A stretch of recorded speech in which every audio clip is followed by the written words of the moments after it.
And welcome to the Security Guy and CIA Spy podcast. I am Robert Siciliano, and the CIA guy is... Ooh, what's my name today? Peter Warmka, joining from Orlando. How are you doing, Robert? I'm doing good, Peter. Happy almost end of summer. Oh my gosh, are we really there? My air conditioning bill doesn't indicate that. It's pretty hot down here. We're in the 90s every day. Yeah, my water bill doesn't indicate that either. Neither does my air conditioning bill. I mean, this is the summer of expensive. That's right. Every time I gassed up, it was $100. Every time I gassed up the boat, it was $200. Every time I paid a bill, it was $500-600. It's expensive. You know, it is expensive enough, and we don't need to give our money away to criminals, right? But yet we tend to do that. How can we afford to take all this extra money out of our pocket and give it away? Yeah, it's nuts, right? We got all kinds of stuff revolving around criminals and digital literacy and security to talk about today. We're going to go right into it, Peter. Let's talk about how to delete old accounts containing personal information. So McAfee, one of my good clients, has a pretty good post on, what it is that you should be doing to delete your data and why. So your digital footprint grows every time an internet account, within every internet account you make, while your old Tumblr account may be fun for reminiscing. Dormant accounts are actually one of the most significant areas or source of use of user data on the internet. These accounts can be used by data brokers or third parties to access your personal information. So there isn't necessarily an immediate, vulnerability as far as crime is concerned, but there's definitely a vulnerability when it comes to your data being slurped up by private investigators in some cases, definitely by data brokers. And if those accounts are breached, you could have old credit card information up in there, even current credit card information, enough data that, could in effect be used against you in some way. So why you should delete all that old data? Deleting unwanted accounts protects your information and prevents the monetization of your data, right? And then how to permanently delete old accounts by platform. So you can just go to justdelete.me, which is a site that has access to a number of other sites. And for a fee, they will work with you to delete all your data, or they'll provide you instructions. So now down here, McAfee provides you instructions on how to delete Facebook, LinkedIn, Twitter, Instagram, Tumblr, Pinterest, and various email accounts. Peter, what are your concerns here? No, I mean, I heard about this some time ago and it was recommended. I would think that you're looking at less than 1% of the people that actually do this, because most people are not thinking about it. But I think it's a really wise practice, not only in our own lives, as individuals who are operating in this digital world, but even companies. We have these breaches of companies, and there's so much data there that is never really cleaned out, and it actually creates more vulnerabilities for a company. Companies need to as well try to trim down their holdings of what information are they keeping in their databases that they no longer use. We need to be much more, we need to clean up that amount of information there, because you're right. If we just kind of leave it out there, it is information that can be picked up by a lot of different individuals, to include those that might want to use it to target us. Yeah, this is a form of digital housekeeping, right? And just like, cleaning up files on your devices, optimizing your local device, cleaning up files in your iCloud, in your Google Drive, it's, just keeping things in order. And then ultimately, deleting various accounts that you're no longer using that could be used for nefarious activities and or by data brokers isn't such a bad idea. It takes a little bit of time. And once you put that time in, it's a good thing if you do it. I've done it, usually every 3 years, I'll go through my password manager and delete various accounts on my password manager, every couple of years. then I went from, having like 1,000 various accounts in my password manager down to like 300 last time I did it. So I get rid of a lot of stuff. So in a couple of years, I'll do it all over again. And when you do that, going through each of those accounts and destroying them, erasing them from the net is also, advisable. And that's what because think about too, these old accounts, they might still be active. I mean, it's possible that somebody can hack into that old account and then they got your username and password that you've used in that old account. And many times people are unfortunately, they shouldn't do this, but they're reusing usernames and passwords. So if they get that, they might be able to get into other accounts that you have if you're using the same user word or password. And that brings us to this article via VentureBeat. 24B? What does that B stand for? Billion? Billion with a B.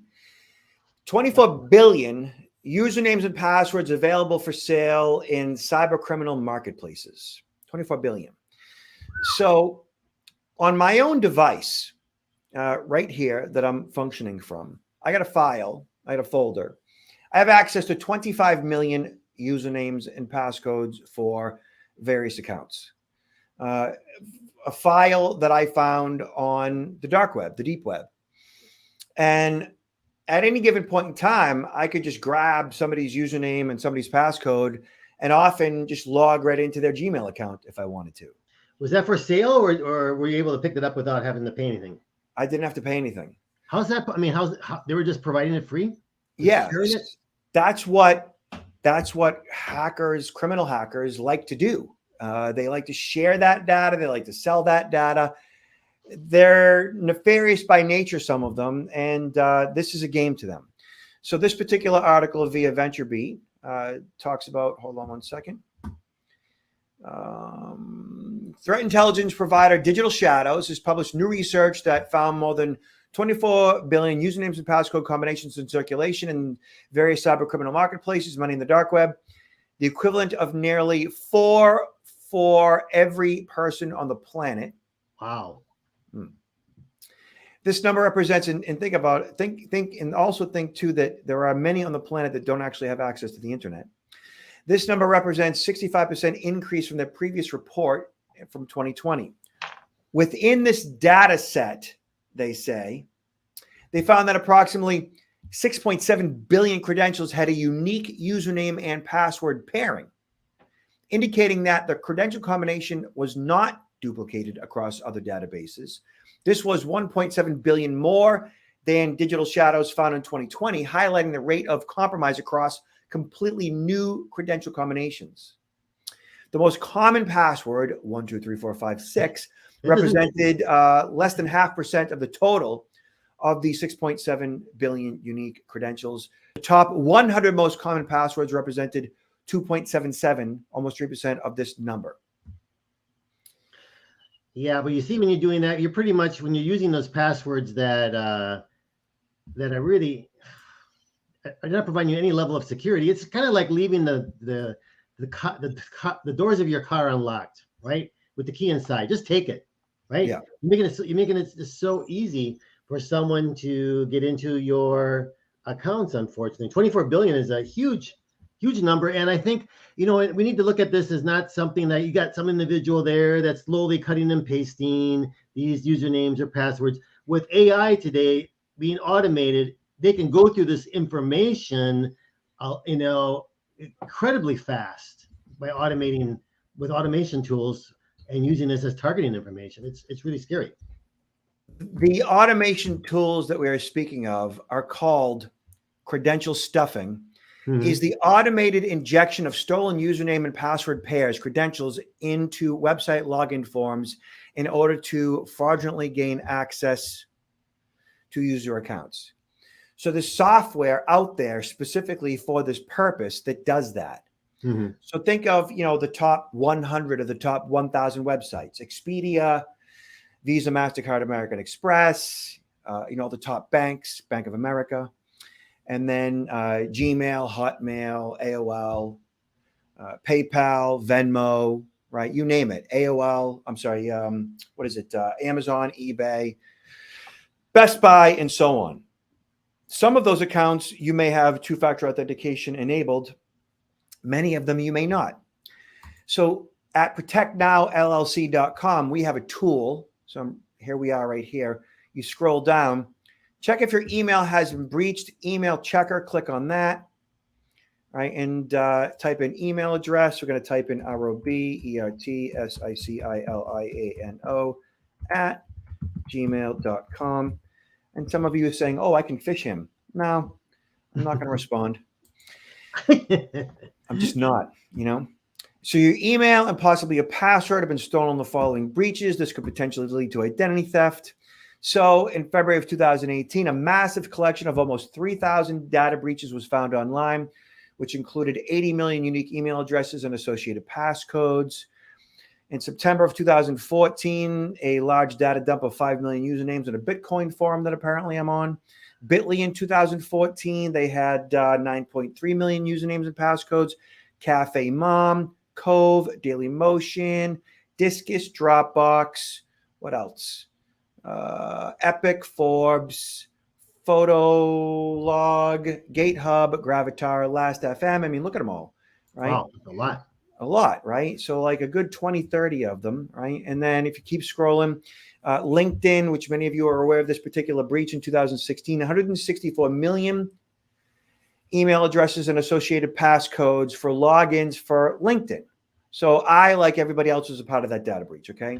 And I think LinkedIn did send a notification to everybody, right? It's like but yeah. And they required you to change your passcode when you logged in after that happened, right?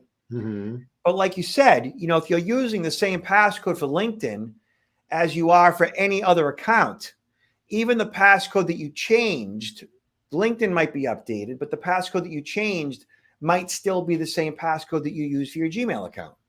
Mm-hmm. And it's easy for a criminal to find out all the different accounts. Right. For example, you can use that site that you mentioned earlier, right? That put in that email address, and it's going to pull up all the sites, or a lot of the sites where you're using maybe that same username, right, across different platforms. Yeah. So right now, a criminal could search my username, in this case, Gmail, know that if they have a passcode that works or that has been breached, that they could see if it works at Apollo, at Bitly, at that Bitcoin forum, at Cafe Mom, at LinkedIn, and so forth, right? Easy enough. They could do it manually. They could do it automated. But, as soon as I'm made aware of these things, I just go ahead and I change the passcode. Mm-hmm. None of these accounts are all that critical to begin with. I never use the same passcode twice. And what facilitates never using the same passcode twice really is using a password manager. So by Googling PASSWORD, automatically, password manager shows up, and do the search yourself. There are tons of password managers out there. I usually like to point people towards this CNET article or this PC Magazine article right here. Click on that, and it brings you to, the best password managers of 2022. And it talks about password Keeper, Zoho, Bitwarden, LastPass, 1Password, LogMeOnce, RoboForm, Password Boss, Dashlane, NordPass, and so on. Hey, Robert, I got a question I know the answer, but I think it'd be good to talk about. A lot of these browsers in a computer say, hey, you want to store this? You want to store your password? And I think a lot of people do that, thinking that, oh, I'm being safe here. I'm storing my password in the browser of the computer. Yeah. So there's a couple problems with that. Number one, it's not as secure. It's not completely insecure, but it's not as secure as a third party, right? The other part of that is you may not use. The other part of that is the issue with transferability. So, like on any given day, I could be on 3, 4, 5 different digital devices. Between iPad, iPhone, Windows devices, Mac devices, and so on, I could be on a number of different devices in one day, 1 week, right? And so in order for me to access all those passwords across devices, across operating systems, across browsers, storing those passwords in one browser may not work as effectively if I'm jumping from one digital device to the other. Whereas a third party, facilitates that process. A third-party password manager allows me to install the password manager as software, as an app on each device, and I can pull up the app on each device and access those passwords that are stored in the password manager's cloud and locally on my device. And a lot of these password managers have a free version and a paid version. So you could start out with the free version and see if you like it, and then subscribe to the paid version, which has a few more benefits to it, right? That's exactly what I recommend. And the other part of the paid version is generally, besides bells and whistles, it facilitates having a number of different accounts, whereas you might get stopped at 10 on the free version, So using like a Word document or an Excel file for password management, that's something that people do, or they use one password that they remember. That's just, you just can't do that any longer. You can't use keystrokes across the keyboard. You can't use 1, 2, 3, 4, 5, 6. You can't use password 1. If we go back to Protect Now's a tool, right? On the very bottom, you can also check passwords, right? So scrolling down, see if your password has been breached, click check. And you'll see right here, I'll type in PASSWORD, password. And the word password has been used like what, 9.5 million times? That's scary. But yeah, I believe it. Add a number 1 to that, password 1, and that's used 3.2 million times. This is out of about 13 billion records. Still not okay, So, password manager solves most of those problems. Mm-hmm. Okay. Yeah. Mm-hmm. And I also don't allow websites to remember passcodes. I don't, with the exception of like Gmail, which I'm at and in every single day, Amazon, which I'm at way too much. But I still have two-factor authentication set up for all those various accounts, which would mean that if anybody tried to log in from any other device, I would get a one-time text message with a one-time passcode from, say, Amazon or Gmail that would alert me that somebody might have my credentials and they're trying to log into my Amazon account from another device. Yeah, we can't recommend that more than we are, because it's just it's not that difficult to set that up. It's not much of an inconvenience, and it just increases exponentially your security posture regarding those accounts. It's a no-brainer. So occasionally, right, I'll get a text message from Amazon, eBay, Gmail, Netflix, whoever, and with a one-time passcode. And what I do is I have I have iMessage, and I have whatever. What's Apple's? Is it? It's not iMessage. Is it iMessage? Is it iMessage? I'll respond to a group text on iMessage to my family, my daughters, my wife, saying, "Hey, is this for anybody?" And usually, like, I'll get a response from my wife or another daughter saying, "Yeah, that's me." And now they've got that one-time text. So I'm responsible for managing the two-factor authentication for a lot of our critical family-related accounts. And it's easy enough to do, and I'm happy to do it. I'd rather have that than and they access it than not have it at all, or that mere inconvenience of me having to respond with that one-time passcode to my daughter who's logging into Amazon for the first time in a while is like a no-brainer for me. Yeah, it's well worth it. Yeah. All right. Next on the chopping block, FBI says fraud on LinkedIn, a significant threat to platform and consumers. CNBC reports that the FBI says that it's a significant threat. Users around the country tell CNBC they lost small fortunes after connecting with someone on LinkedIn they believe was going to give them sound financial advice. The company acknowledged a recent increase in fraud and says that they removed 32 million fake accounts last year, Peter. Yeah, and I think they put in there in that article, I don't see it right there, but they say 32 million, which they say is 96% of all fake accounts. But I don't know how they really don't know the percentage, the whole number of fake accounts. All we can say is they took down 32 million, but is that 96% of them? Is that 50% of them? There's still, all I know is there's still a lot of fake accounts out there, because I run into them all the time. This is really, they have like 860 accounts today, or like LinkedIn profiles. And so, whether it's 10 or 20 or 30 or 40 million fake accounts out there. I mean, this is a huge problem of people that can be out there for targeting us, right? And the bots are continually creating new accounts. So it's a constant battle for LinkedIn. Mm-hmm. So this particular scheme that they're speaking of revolves around crypto. So the scheme works like this: a fraudster posing as a professional, like a financial advisor, creates a fake profile and reaches out to a LinkedIn user. The scammer starts with small talk over LinkedIn message and eventually offers to help the victim make money through a crypto investment. Victims interviewed by CNBC say since LinkedIn is a trusted platform for business networking, they tend to believe the investments are legitimate. That is just so not the case. I mean, would you, Robert? I don't know. I don't think I would ever trust someone who I never met to try to provide me with advice or to give them control over my money. I would never do that. I mean, so the fact that individuals are doing that, that kind of concerns me, that individuals are that trusting of individuals who they've never met before. And I guess maybe they're thinking it's coming through LinkedIn is not really a brand. It's not like Amazon and like another company, or it's not like an investment brokerage firm where maybe you haven't met your personal advisor, but they represent a trusted brand. Here is LinkedIn is just a medium for communication, right? And you don't really know who's on the other side of that screen.